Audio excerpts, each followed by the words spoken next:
Bismillahirrahmanirrahim. Assalamualaikum warahmatullahi wabarakatuh. Waalaikumsalam warahmatullahi wabarakatuh. Alhamdulillah, alhamdulillah, rabbil alamin. Wassalatu wassalamu ala asyrofil anbiya'i wal mursalin wa ala alihi washabihi ajmain. Amma ba'du.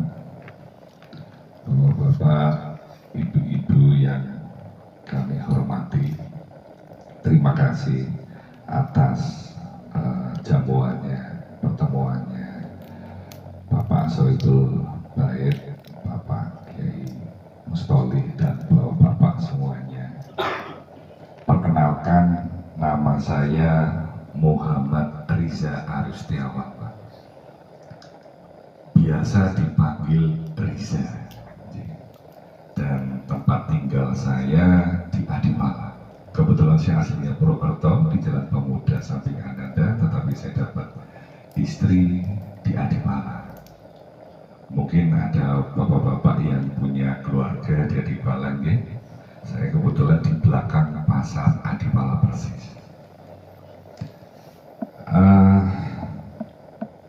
Bapak-bapak dan ibu-ibu yang saya hormati, terima kasih sekali saya dipertemukan dengan orang-orang hebat seperti bapak-bapak.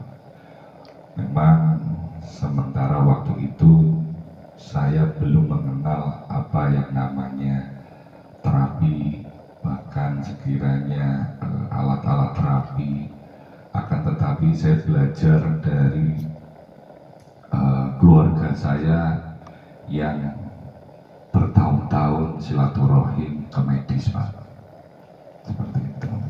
Jadi alhamdulillah waktu itu memang kami meminta kepada Allah, ya Allah, ya Rabb, dekatkanlah saya dengan hamba-hambamu yang dekat denganmu ya Allah, supaya saya bisa mendapat bimbingan, karena memang ujian kami di keluarga luar biasa. Alhamdulillah saya diperkenalkan dengan alat terapi Barkun namanya, oleh Bapak penemunya, yaitu Bapak Kiai Haji Sukirno Nurullah. Beliau bertempat tinggal juga di Adipala, tepatnya di Desa Adiraja, Joho, Kecamatan Adipala.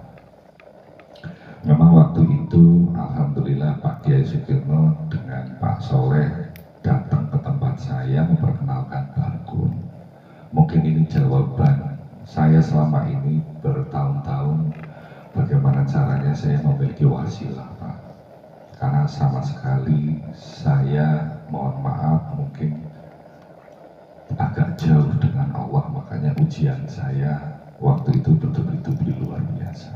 Tapi semenjak saya dibimbing oleh Pak Kiai Sukirno Nurullah, alhamdulillah saya akhirnya memiliki alat terapi Barkun, di mana Barkun ini saya langsung bukan mencoba tapi langsung saya praktekkan kepada keluarga saya sendiri. Ibu mertua saya mengalami 3 tahun lebih lumpuh, Pak, pada kaki, dan betul-betul tidak bisa diobati lagi menurut dokter Iman Solihin ortopedi, karena memang tulang-tulang yang ada di pinggul sudah diambil dan diganti bahan titanium kalau nggak salah namanya. Otomatis bertahun-tahun ibu sehat, usia 80 tahun, tapi tidak bisa duduk dan apalagi berdiri. Alhamdulillah saya rutinkan Barkun dan saya praktekkan tiap hari, pagi sore.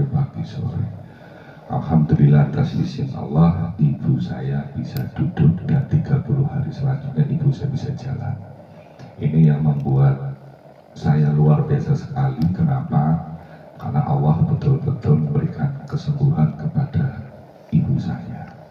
Pasien yang kedua ialah istri saya, Pak. Istri saya sudah berobat bertahun-tahun, hampir tiap hari selalu minum obat yang warna merah itu, Pak, yang luar biasa karena migrain akut. Pagi maupun sore selalu minum.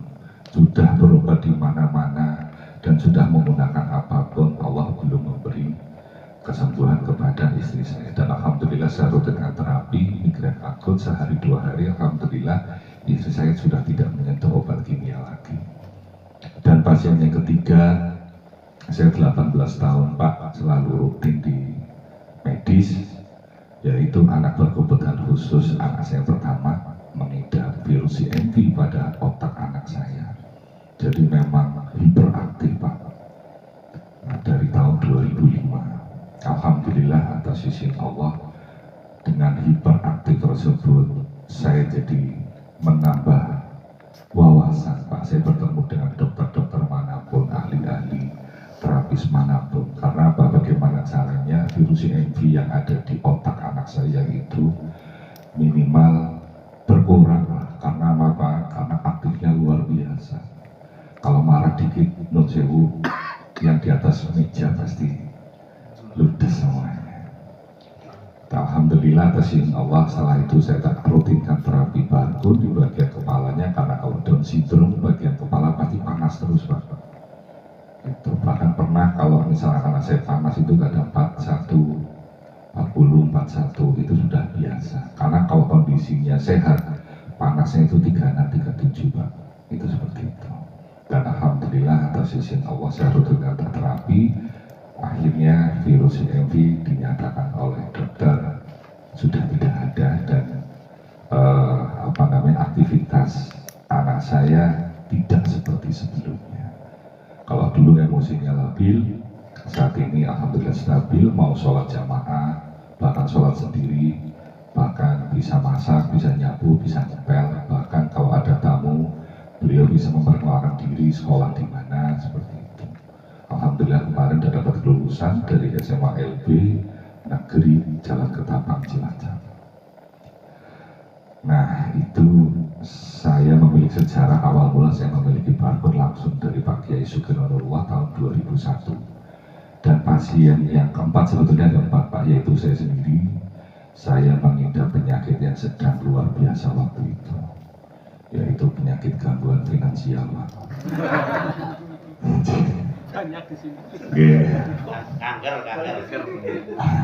Saya rasakan, iya, saya rasakan Pak. Saya memang non sewu waktu itu. Saya itu kegiatannya hanya duniawi saja Pak. Saya tak akui.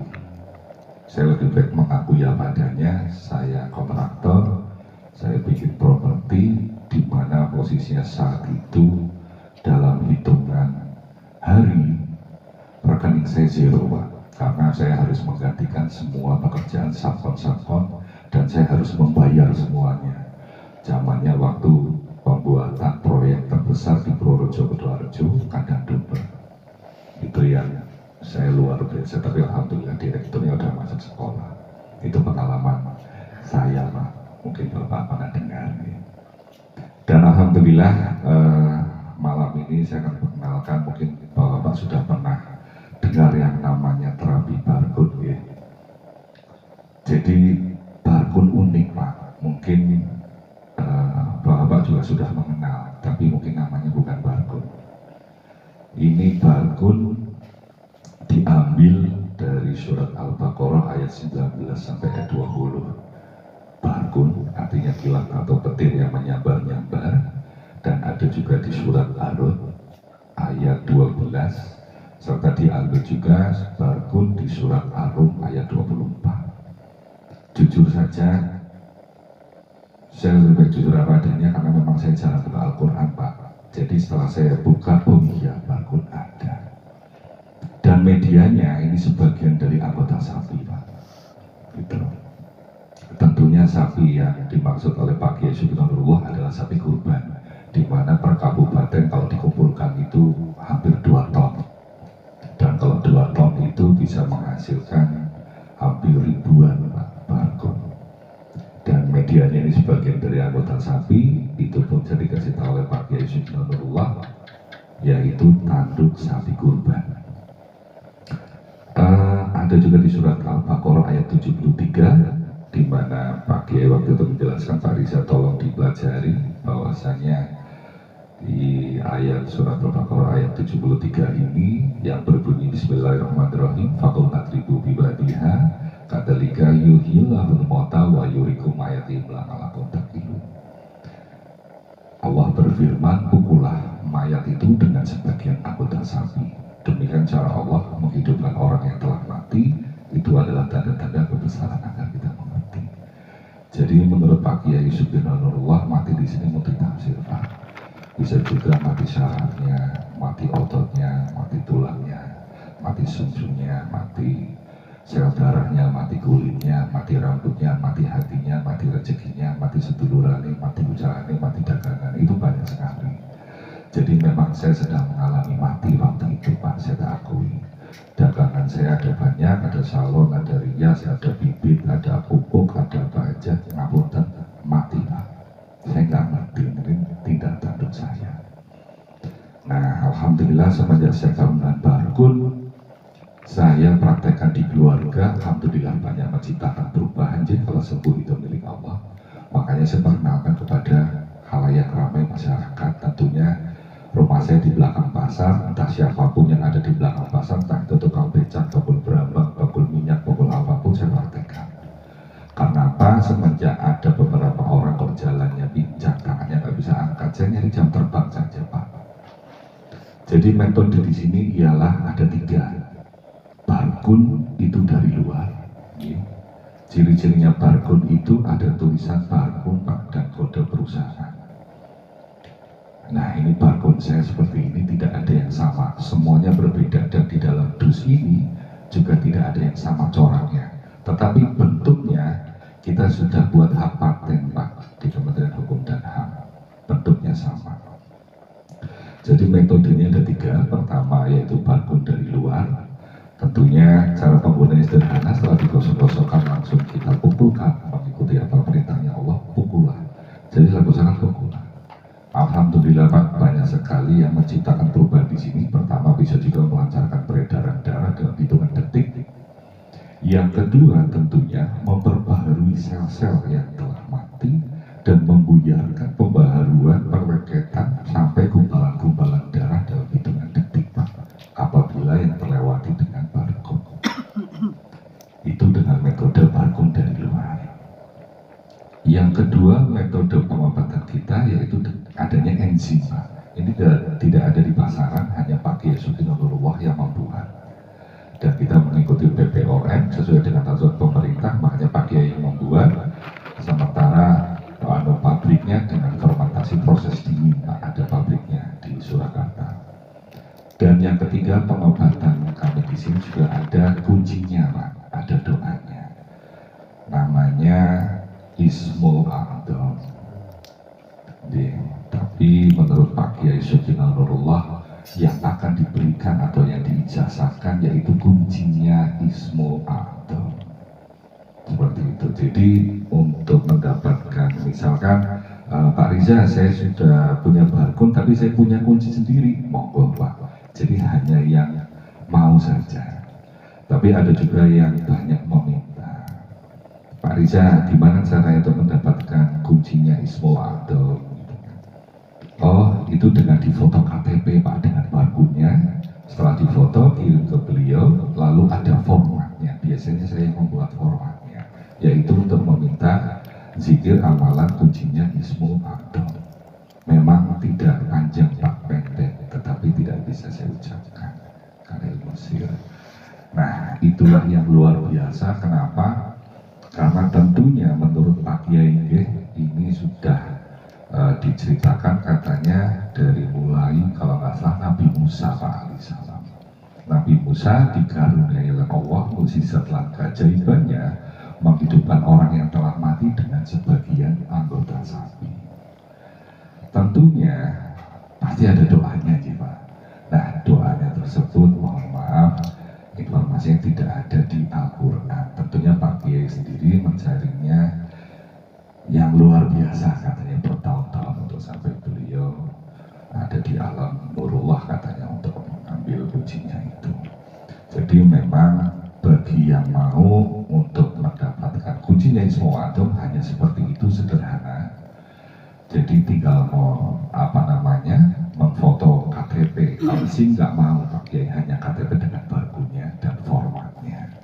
Jadi tidak kan ada yang menceungi, ada yang berpuasa dulu 40 hari.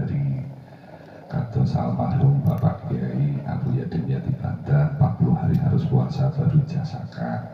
Ada juga yang Mbah Mangli, juga ada juga yang puasa dulu dijasakan. Tapi beliau ini ngapunten hanya KTP-nya saja. Nah tentunya nanti kita ajarkan Pak, kita berikan pengalaman Pak, pengalaman bagaimana caranya, cara awal untuk terapi, bagaimana caranya menangani migrain atau vertigo atau mata katarak atau telinga budek atau yang stroke, ngapunten, atau juga yang kanker payudara, kanker kolon, kanker apa saja ini. Alhamdulillah Allah banyak sekali terbantukan. Jadi kantor pusat kita kembali lagi di kantor Adipala Pak, PT Raja Barkun Internasional, bisa searching di Google barkun.id, dan alhamdulillah atas izin Allah saat ini sudah hampir 4.500 mitra tersebar di 14 negara di dunia.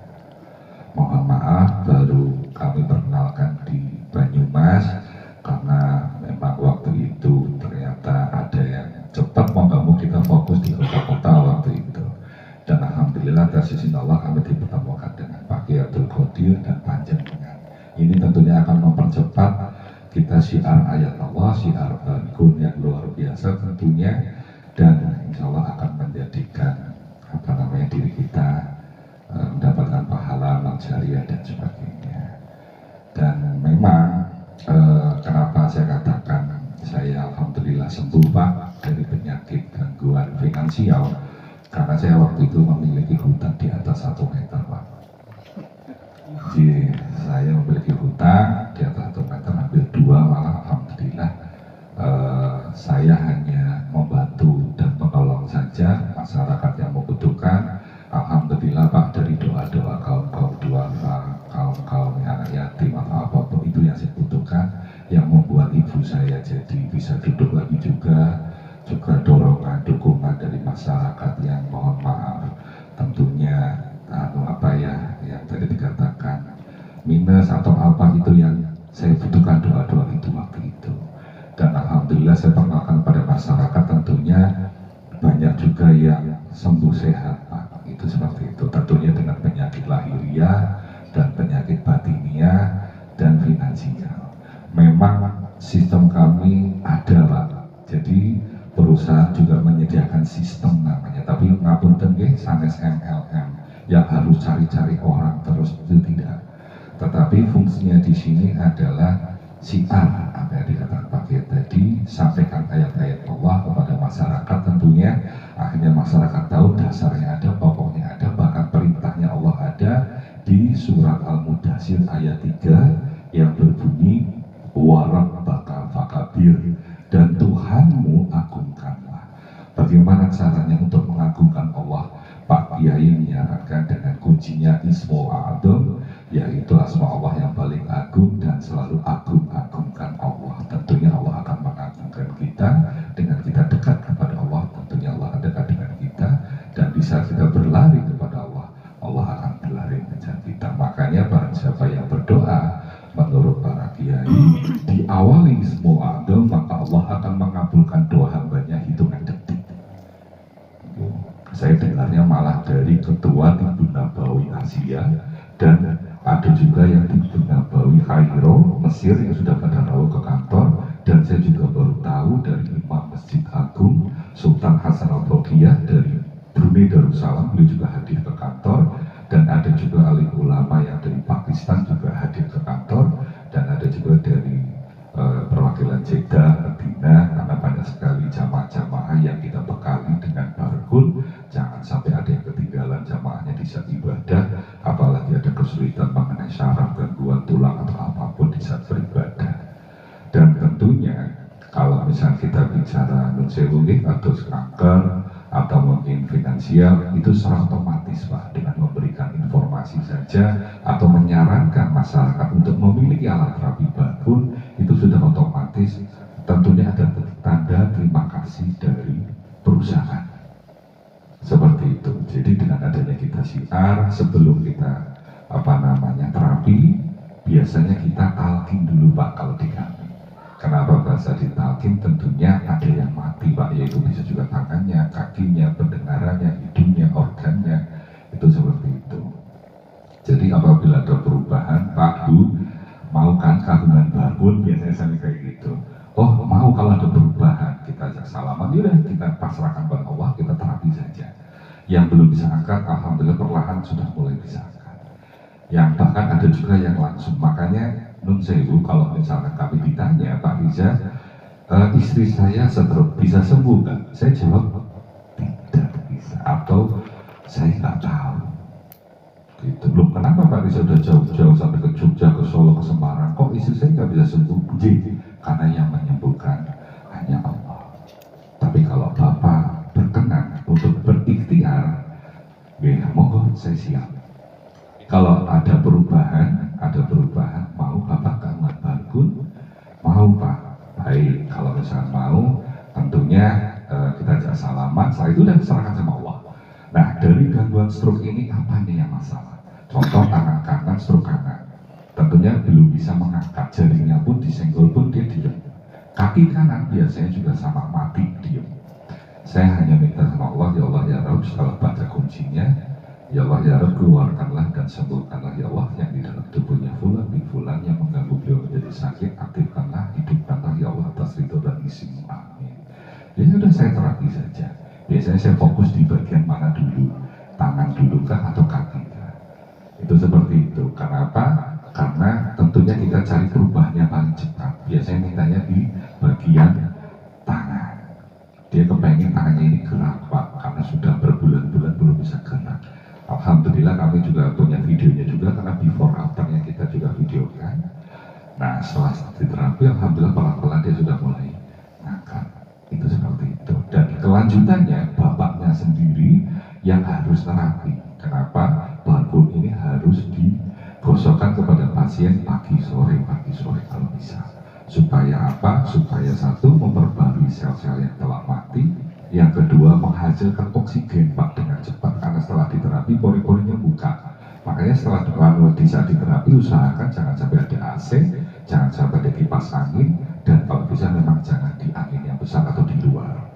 Karena dalam hitungan detik beliau pasti akan masuk angin, pori-porinya buka Pak. Makanya untuk mengambil oksigen dengan cepat itu pasti saat dibaku. Itu seperti itu. Dan enzim Pak, memang enzim juga dari Pak Kiai ini harus rutin diteteskan di bawah lidah. Jadi penggunaannya banyak. Enzim ini bisa juga untuk mungkin mata juga diteteskan kalau ada glukoma, ada katarak dan sebagainya, minus plus hinder. Dan ada juga di telinga apabila belum bisa mendengar. Biasanya kita ajarkan untuk baru dengar dulu minimal 33 kali. Setelah sudah kita sambil kita zikirkan, setelah itu pasien tidurkan, kita jewer-jewer dan kita teteskan enzim. Sebelum kita teteskan enzim tentunya ada doanya. Itu yang menjadi asyifa dan mempercepat saraf-saraf kendang yang ada di dalam otak kepala dan di telinga pasien tersebut. Makanya seberapa dia bisa mendengar, kalau sama sekali belum bisa mendengar, ya kita hanya minta sama Allah, ya Allah hidupkanlah telinga yang ada di dalam yang saya tidak tahu, hanya Engkau yang menjelaskannya. Terus kita baca kuncinya, langsung kita bangunin aja.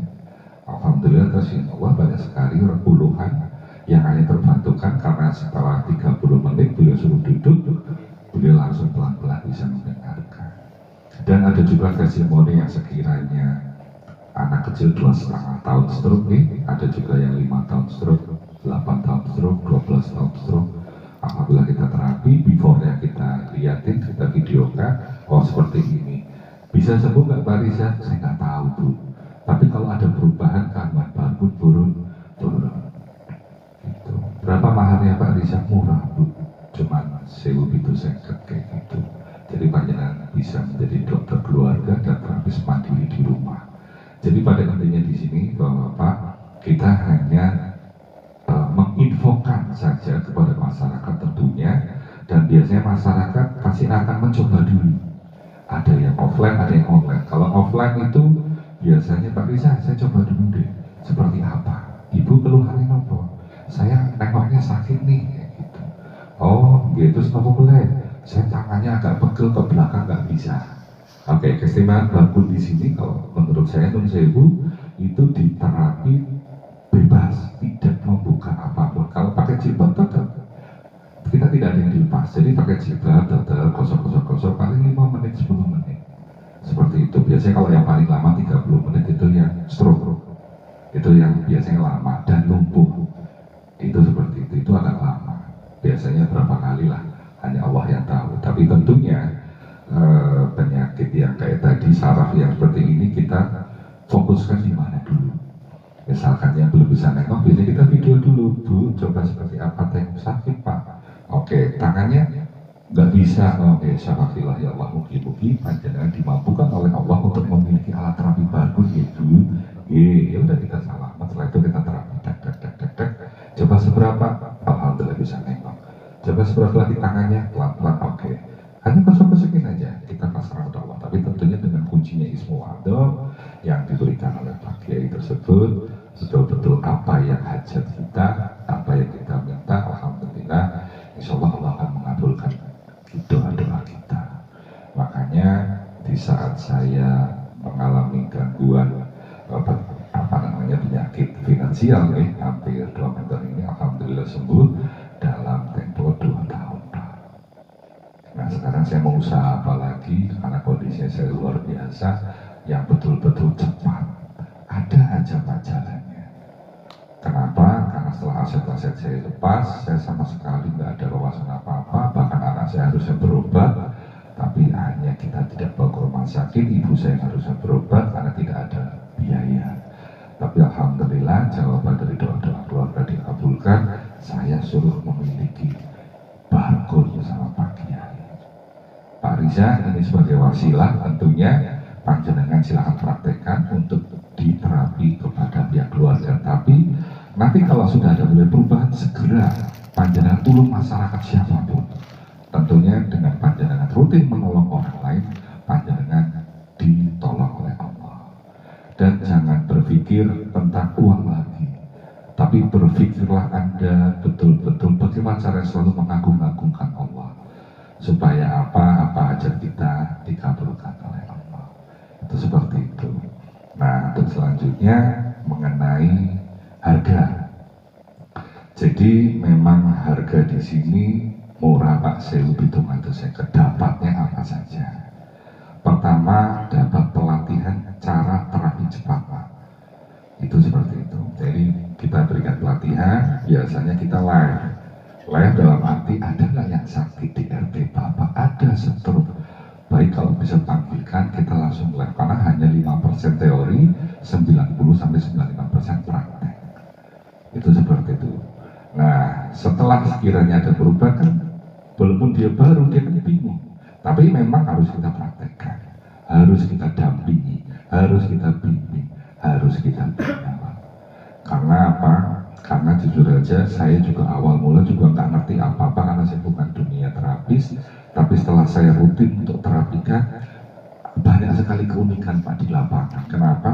Setelah saya baca kuncinya, setelah itu saya minta, ya Allah keluarkanlah apapun yang di dalam tubuhnya fulan dan fulan yang mengganggu beliau menjadi sakit, keluarkan detik ini juga ya Allah. Setelah saya berkut, ada susuk yang keluar, ada susuk yang keluar, ada yang teh yang naon di dia nih kelap-kelip, tenang naon langsung keluar. Bahkan yang susuk emas pun yang ada di sana ada beberapa langsung keluar. Itu yang membuat saya jadi kaget Pak. Ada juga yang katanya sudah berobat di mana-mana, berkali-kali katanya sudah keluar, tapi kenapa di saat disentuhkan barcode di bagian kepala langsung muncul Pak. Saya videonya menjauh ada beberapa, karena itu yang di luar nalar kami. Itu seperti itu. Bahkan ada juga di Kalimantan, dia sudah pernah dikirimin sesuatu hal yang luar biasa, matanya sampai mau keluar, sampai tangannya keluar, dia udah berobat di mana-mana. Ternyata ada oleh santet kalau nggak salah Telu di Kalimantan. Nah, teman saya di sana yang punya barcode hanya sarankan, Mas kalau bisa jangan wudhu dulu. Setelah wudhu karena dia baru pulang, setelah itu baca kuncinya, minta sama Allah, hanya Allah mas sekali-kali. Setelah baca terus dia dengan minta apa, seperti itu. Jadi terus gimana Pak cara terapinya? Beliau kan memang non medis, karena emang disantet sana sini sampai bengkak semuanya, sampai giginya, suaranya aja di video call saya belum pernah dengar ada kayak gini. Tapi alhamdulillah tunjukin saja barcode-nya Pak, ditunjukin aja, iya baca kuncinya namanya siapa coba sebutkan namanya sama orang tuanya, bapaknya ada sebutan gitu, udah tunjukin aja. Biasanya dia itu melengos, nggak mau gitu. Setelah di video call tuh dia melengos.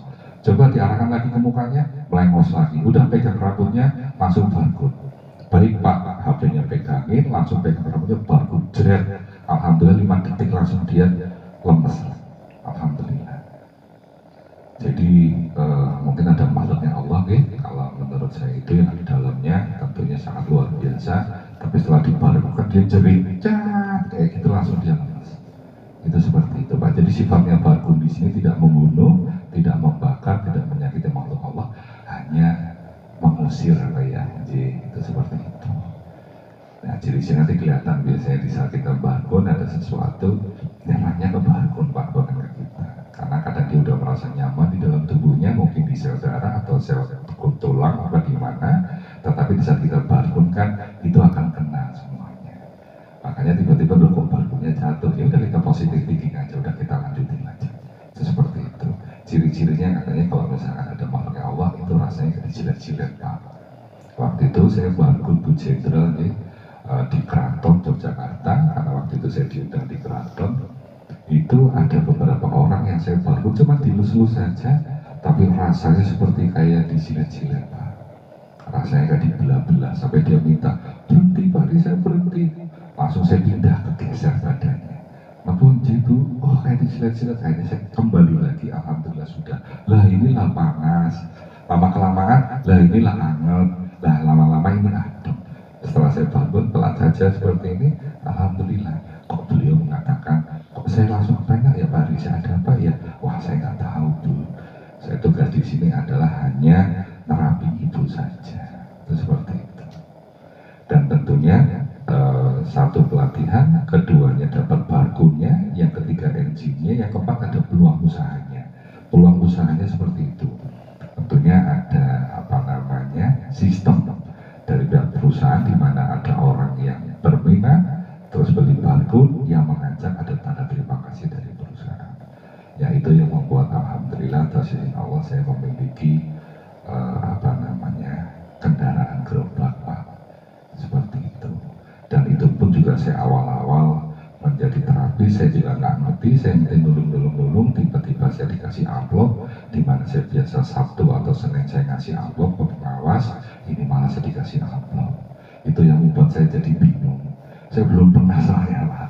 Tapi setelah saya foto ada 7 atau 8 amplop, saya foto pakai apunten, sampai saya tanya karena saya nggak ngerti, ini saya dikasih amplop Pak, ini halal apa pripun saya ini pun gitu kan. Itu halal Pak Riza, monggo diberikan mau. Yang penting jangan bergani, jangan pasang tarif, jangan batasi rezekimu. Biarkanlah sekiranya Allah mau ngasih ya monggo, apa masyarakat ngasih ya monggo, mau pada ngasih doa saja nggak apa-apa. Yang penting posisinya yang jenengan sifatnya nulung saja. Itu seperti itu. Dan alhamdulillah hanya masyarakat menginginkan alat-alat terapi barcode Pak. Dan alhamdulillah itu tadi sudah tersebar 4.500 lebih, tapi di kebanyakan Jakarta, Jogja, Solo, Semarang, dan luar negeri. Untuk Banyumas mungkin baru beberapa orang Pak, belum banyak. Ini tadi saya lihat di HP saya ada foto saya. Mungkin ada yang punya barcode sudah ada yang punya barcode. Karena di grup ini ada foto saya. Jadi saya memang punya tim, kalau nggak salah tidak jauh di Cilongok apa di mana. Gitu. Jadi seperti itu Pak. Mungkin ada pertanyaan yang mungkin akan disampaikan oleh Pak Nyamonggo. Saya mengawali. Terima sekali tentunya atas Mas Reza ya Pak. Reza, alhamdulillah. Kami berterima kasih sekali Pak bisa berkenan hadir malam hari ini. Tentunya bisa mohon maaf ya karena ini kan harusnya di tempat yang layak, semacam seminar yang kami tahunya ngobrol santai, ternyata yang diberikan kan satu informasi yang luar biasa. Mohon sekali Pak Reza ya kan. Kita orang genah, hubungan orang genah, materinya kan materi yang luar biasa. Kami mohon maaf kalau tidak sumbut ya, nggak sinkron antara materi dengan apa suasananya itu karena ya, Mbak Kira nggak ngabarin kalau ini datang trainer gitu kan kita bawa ke Surya Yuda apa ke jadi matur nuwun taruhnya ya kita kembali ya artinya ada benang merah yang nyambung dengan kami JLA dengan panjenengan bahwa pada prinsipnya kan kita meyakini Quran itu sebagai mukjizat terbesar dan satu-satunya yang tersisa disisakan menjadi tepatnya oleh Allah. Artinya yang lain-lain itu kan dengan wafatnya para nabi itu kan mukjizatnya sudah diangkat. Kalaupun misalnya ada ya lebih banyak hoaxnya lah, misalnya ini ada orang bilang ini tongkatnya dari Musa, jelas orang genah itu. Nah, tetapi Quran bisa terbesar dan yang disisa oleh Allah umat manusia dari dunia. Jadi antara unsur Quran itu kan yang terungkap hari ini menurut saya kan belum ada 10% terungkap, tersingkap nilai fungsi Al-Quran. Kita melihat Prof. Syihab tentu beliau mengkaji Quran dari sisi tafsir yang melahirkan begitu banyak interpretasi berkehidupan. Nah, diantaranya ada orang yang menekuni atau oleh Allah dikehendaki untuk bisa mengungkap sedikit hasil dari Al-Quran sebagai apa namanya pembuktian dari ayat Quran sendiri yang menyampaikan Al-Quran bahwa syifa Al-Quran itu adalah untuk sebagai obat. Obat itu ternyata hari ini kami malam ini belajar ya mendapat satu informasi luar biasa dari sebuah redaksi Fakul Not Ribuhu Bibakniha. Kalau melihat ayat dari konteks historisnya itu lebih ke cerita Musa gitu ya, ketika ada fitnah terjadi kasus pembunuhan yang gelap mirip-mirip Vina Cirebon gitu ya. Tuhan menyuruh untuk pukulah dengan bagian dari sapi itu, dan kalau makna secara kami santri kampung ngerti ini ngaji dia mayat dipukul terus urip gitu. Itu tentu makna literal ketika dari konteks tulisnya oleh panjenengan dawuh dari Mujis panjenengan menyampaikan bahwa mati itu maknanya memang begitu macam-macam. Akhirnya dipadukan antara itu dengan hasil akhirnya yang lain melahirkan satu hal yang luar biasa. Kita sekali lagi malam hari ini ya mengucapkan Allahu Akbar ya, artinya yang luar biasa. Itu Allah itu kan ini padahal baru 0,00 sekian dan satu hal yang benang merah yang tersambung dengan kami, kita sama-sama berangkat dari apa yang tadi saya sampaikan. Kita meyakini Asy-Syafi' bahwa penyembuhnya sang penyembuh adalah Allah. Yang kedua, motivasi kita kenapa kemudian ikut belajar, sebagian mungkin ada yang menakuni secara serius, sebagian ya bagian dari skill yang layak atau bagus dimiliki. Sama motivasi kita untuk bagaimana bermanfaat kepada sebagian orang. Nah, soal kemudian efek yang muncul dari aktivitas kita kemudian pagi kotir menurut saya juga ya namanya apa merugian kan kadang ya diberi sebungkus, kadang orang bule, kadang yang matur nuwun, tapi ya juga ada kan yang ngaji mobil. Kami juga ada yang udah dapat mobil. Ada nggak yang sini? Ada dong. Lama nih. Artinya ya sama nih, ini kan ketemu ya di sini. Artinya kita di antara kode etik di kami juga tidak ada mahar, tidak ada tarif. Artinya nominal itu enggak. Karena saya yang paling menarik kalian benar tadi bilang kalimatnya itu jangan batasi isi kamu. Karena begitu kita mengatakan kita sekarang ya 200 itu artinya kita membatasi 200. Padahal bisa saja yang mengundang kita orang Pertamina mau ngasih 2 juta ya. Gara-gara kita masang tarif 200 ya hasilnya ya dari 200 itu kan. Nah, kita di sini juga tidak ada mahar, tidak ada tarif. Dalam rangka satu sini juga untuk melatih keikhlasan. Latihan juga butuh pelatihan kan. Nah, yang selanjutnya bedanya mungkin yang kami harus mengakui di JLA mungkin masih tradisional sekali gitu ya. Ya wajarnya tradisional itu ya. Tradisional belum di manage ya, sehingga manual sehingga untuk konteks yang terakhir yang dimiliki oleh Barpun mengobati kantong kering ini ya itu pada akut ya miskin sudah lama gitu. Karena memang mungkin kita mengambil walaupun tidak tepat-tepat amat tapi kan kalau hak lebih dari ilmuin ya lebih lebih satu yang baik tapi nggak di manage ya terkalahnya satu yang jelek ketika di manage profesional. sama-sama melakukan terapi, sama-sama punya pengalaman yang relatif sama. Allah menghendaki menyembuhkan lewat satu, lewat rukyah dan sebagainya. Tapi di kami ini masih manual mungkin bahasa depannya ya. Yang tadi menarik dari panjenengan ini yang nomor 3 itu sudah ada sebuah sistem yang sedemikian rupa sehingga kemudian aktivitas yang dijalankan satu kali mendayung itu 2-3 bulan terlampau. Ibadah, ngobati wong, ono ngerti nih keluarga pasien ngasih bisyarah atau transport apapun namanya yaitu sah-sah saja. Yang sudah minta fatwa ke mujis halal itu ya. Ini kan rujukannya jelas di zaman Rasulullah kan pernah ada sahabat yang tanda petik melakukan terapi itu terus disuankan Rasulullah malah bukan hanya jawab halal tapi malah bagian gundi itu artinya sangat halal sekali. Nah, tetapi di sistem panjenengan pada saat langkah itu dilakukan ada talqin yang kemudian meniscayakan pasien nanti dalam tanda petik menjadi member, mungkin kasarnya begitu, atau mungkin yang pernah punya pengalaman MRR jadi download kayak kan gue saya tiba mantan sih jadi download.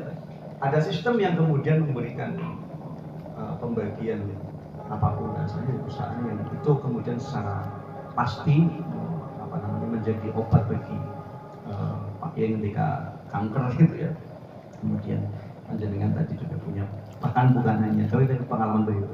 Nah, ini yang mungkin di kami di JLA mungkin relatif belum ada seperti itu ya, sehingga ya di kami masih parsial orang per orang ya, kemudian kalaupun kemudian ada hal-hal yang mengarah ke situ ya masih menurut saya belum tersistem sehingga menjadikan itu satu hal. Nah, terima kasih sekali, ini informasi yang luar biasa di panjenengan.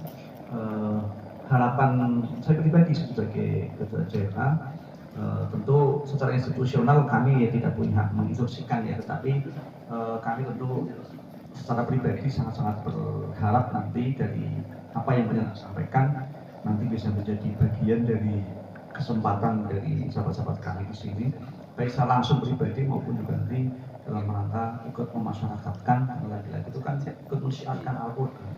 Kan di samping juga nyatanya yang namanya hari ini Pak Risa ya, orang-orang berusia di atas 40 hari ini mencari orang yang fit, sehat itu praktis langka. Langka itu artinya kalau ada nggak banyak, karena yang kita konsumsi kan mesti mengandung pengawet, warna, perasa gitu kan, kemudian mungkin lingkungan sehat dan sebagainya. Sehingga hari ini mencari orang yang fit ya. Nah, teman-teman ini walaupun beliau praktis itu juga itu yang mau nanya tuh sebenarnya soal itu untuk vitalitas bisa terwakili dari ketua nunjuk saja setelah nanti penyakitnya langsung jadi siram kelinci kita semua siap ya artinya enggak yang orang sehat sama sekali. Maka apa yang tadi Nas sampaikan itu atau kita juga menghormati teman-teman dari komunitas lain memang sangat dibutuhkan satu metode terapi yang solutif untuk tidak begitu ketergantungan sama maaf ya teman-teman medis modern yang mengandalkan obat kimiawi. Nah, terlebih tanpa patokan mahar itu artinya kita bisa menolong siapapun dari strata berapa ekonomi manapun. Tapi dibalik itu yang nomor 3 tapi yang nomor utama menurut saya itu mengajak mereka mendekat kepada Allah lewat bacaan. Jadi saya kira yang mohon saya nyebut nomor 3 itu sebenarnya yang nomor 1. Nah, itu tanggapan dari saya mewakili sebagai saya tuan rumah tema intinya terima kasih. Lanjutnya kami silakan dulu teman-teman ini memberikan tanggapan atau pernyataan atau pertanyaan sebelum nanti tentu di antara kami ada yang nanti mohon untuk dipraktekkan di terapi supaya nanti betul-betul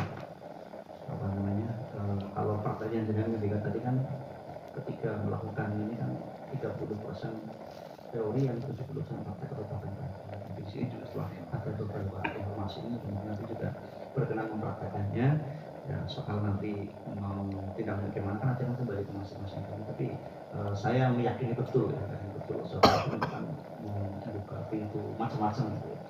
Monggo yang lain ada yang mau bertanya memberikan pertanyaan atau pernyataan silakan. Monggo. Tinggal kira semandan loyo itu perlu dana kena. Kalau ada jalan kan Pak Sekjen. iya. Kan busro kayak ini perlu deh. Masuk angin. Iya. Kita terus jundal-jundal.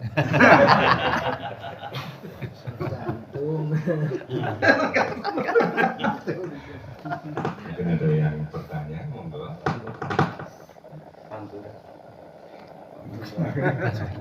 Apa langsung praktek nanti sambil ngobrol aja? Iya. Kalau iya. Sing kira-kira kalau menurut saya kira-kira ini jadi mau siapa mau kangen penyakit deh gitu. Kang Heron yang tadi baru saja sampai baru saja meminta ini baru saja kami tolong menerapi seorang di puncak gunung sana. Jadi ada yang pengalaman kami kalau habis menerapi orang itu ada vibrasi energi negatif yang masuk biar bersihkan sebersih-bersihnya. Biarkannya panas. Ya, Alhamdulillah memang monggo sambil kita cinta. Iya. Alhamdulillah sudah ada yang terdata di kami, yaitu sudah ada 4 orang lebih Pak sudah dinyatakan meninggal dunia oleh pihak rumah sakit, dan tentunya tunggu 2 jam nih. Biasanya kalau sudah meninggal di rumah sakit ada yang dibawa pulang tentunya setelah 2 jam, setelah itu dimandikan. Ada beberapa jenazah yang kami data di sini ada 4 lebih nih, sementara yang sudah 4 itu sudah dinyatakan meninggal, bawa pulang dan dimandikan, dan pas dimandikan badannya hangat Pak. Ada 4 orang lebih, dan itu memang mitra barcode kita juga, tapi kebanyakan yang lain juga belum menjadi mitra. Salah satunya Baris Widian itu tinggal di Cilacap, Provinsi Negara Indah. Beliau sudah dinyatakan tiada oleh rumah sakit dan dibawa pulang, dan pas dimandikan itu badannya hangat. Dan ada yang ketiga, coba cari sing duwe barkun kayak gitu, mungkin ada yang dengar, ada yang tahu, makanya kaget dan suaminya langsung mencari. Barkunnya punya istrinya, kemudian dicari ketemu ada di tas, dia nggak ngerti kuncinya, dia nggak ngerti caranya, cuma dia pernah diterapi oleh istrinya. Setelah itu diguyur sama minyak zaitun sebagai pelicin, langsung dibarkunkan.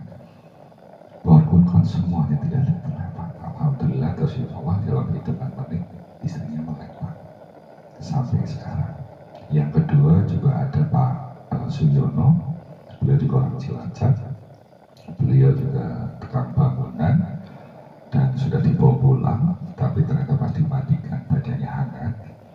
Nah tentunya ada yang merapi tetangganya, dibarkunkan sambil bluk baca kuncinya, terus insya Allah kurang dari 1 jam beliau melek. Dan yang ketiga ada namanya Pak Kiai Haji siapa namanya Khairil atau siapa di Cianjur. Beliau juga malah 1 hari 1 malam Pak udah diingatkan di rumah, besoknya barcode segera langsung dikirimkan lewat travel. Alhamdulillah setelah diterapi barcode nggak selang lama, antara sejam 2 jam beliau melek lagi. Dan yang paling lama, jenazah paling lama di sini adalah dari Magetan Pak. Pak Kiai Sultanullah waktu itu ditelepon oleh dari pengurus Gontor Ponorogo. Nah, beliau nelpon malam-malam, Assalamualaikum Pak Kiai, apakah betul di dalam surat Al-Baqarah ayat 73 itu hanya cerita saja, apa legenda saja, atau dongeng saja Pak Kiai? Karena apa? Ini ada orang yang sudah meninggal bahkan 6 bulan sudah di atas meja belum dimakamkan. Dan beliau pun langsung menjawab, Pak Kiai Menjewu, di dalam surat atau mungkin dalam Al-Quran itu tidak ada yang hanya cuma dibaca dan dihafalkan, tapi harus dilakukan. Apabila ada orang yang sudah dinyatakan meninggal tapi kok belum dimakamkan karena badannya hangat, ya dibarkunin saja. Karena apa? Yang menghidupkan semua hanya Allah. Dan kalau mau ikhtiar langsung ke Magetan saja. Kebetulan beliau adalah pimpinan pondok pesantren Mursyid Thariqah, namanya Pak Kiai Haji Muhammad Abbas. Beliau sudah meninggal dunia, tapi belum dimakamkan selama 6 bulan. Waktu itu sekitar kurang lebih tengah malam dibangunkan oleh pihak yang punya barkun, beliau mengurus kotor barkunkan sampai kaki. Setelah itu ditunggu sejam 2 jam kok belum ada perubahan, udah setelah itu istirahat karena udah malam. Besoknya itu kan santrinya ngajinya sip-sipan gantian. Jam 9 tepat Pak Kiai Haji Muhammad Abbas melek Pak. Melek pun rata-rata dia hanya diem kayak gitu. Dia pun nggak tahu siapa, mungkin seperti itu, tapi menunggu waktu yang tidak sebentar, mungkin jam-jaman sampai dia mengetahui, oh kamu istriku, kamu anakku, ternyata aku posisi. Ya sampai sekarang alhamdulillah atas izin Allah beliau hidup. Terus uniknya lagi Pak, ada juga cerita dari Mitra Bargun, yaitu bukan hanya manusia saja Pak, kucing Pak, hewan sudah ditabrak mobil, tetapi pas dipindahkan di pinggir, dipegang, tidak ada yang remuk nih, kepala utuh, badannya posisinya paling yang agak, tapi tidak ada darahnya. Tapi dia mencoba aja, mungkin saya nggak ngerti beliau berusaha iseng atau mungkin sekedar apa, nggak ngerti. Tapi dia baca kuncinya kok dia yakin ini kucing sepertinya bisa sehat lagi, kalau hidup kita nggak ngerti. Setelah dibangun saya baca kuncinya, alhamdulillah 15 menit jemiran langsung bangun, walaupun bangunnya dia jalannya pincang. Setelah itu dibawa pulang, kakinya rutin dibangun 2-3 harian, alhamdulillah sekarang sudah jadi peliharaannya beliau. Itu yang akhirnya beliau menceritakan kepada masyarakat. Terus ada lagi pondok pesantren yang ada di Cilacap, namanya kalau nggak salah Pak Kiai Haji Mudassir, pimpinan pondok pesantren Cilacap. Beliau mana stroke 2,5 tahun.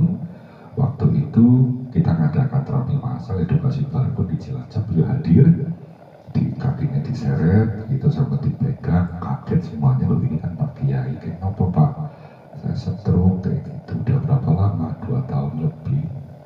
Ya kita langsung ngomong saja ke istrinya sama keluarganya, Bu, menjauh kalau ada perubahan, kangen Bargun, karena memang beliau harus dirutin di terapi Bargun. Juga tentunya ada zikirnya untuk mengagungkan Allah dan ada enzim yang rutin untuk pengobatan dari dalam. Alhamdulillah pulangnya jalan sendiri Pak, tanpa dipegang. Dan wakil pondok pesantren namanya Pak Kiai Haji Rusmanto, ikannya beliau jatuh sudah 3 jam, tapi nggak ngerti dia punya rasa kok kayaknya saya masih senang dengan ikan ini walaupun udah berubah warna.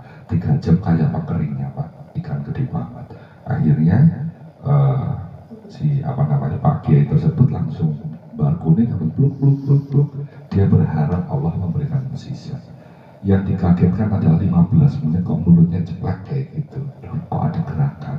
Makanya dia langsung berdiri masuk ke kolam, dibarengkan di kolam. Pelan-pelan dibarku terus, baca kuncinya terus. Alhamdulillah Allah memberikan kehidupan lagi pada ikan itu.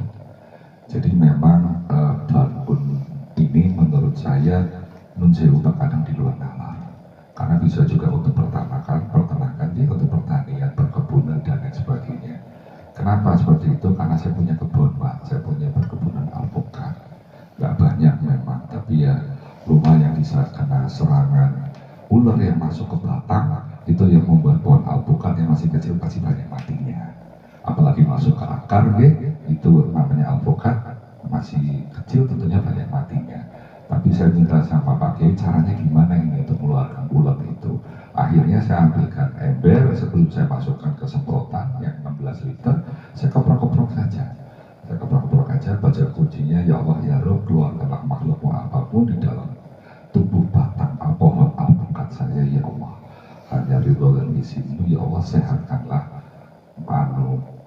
sehatkanlah pohon alpukat saya dan keluarkanlah cacing-cacing binatang apapun.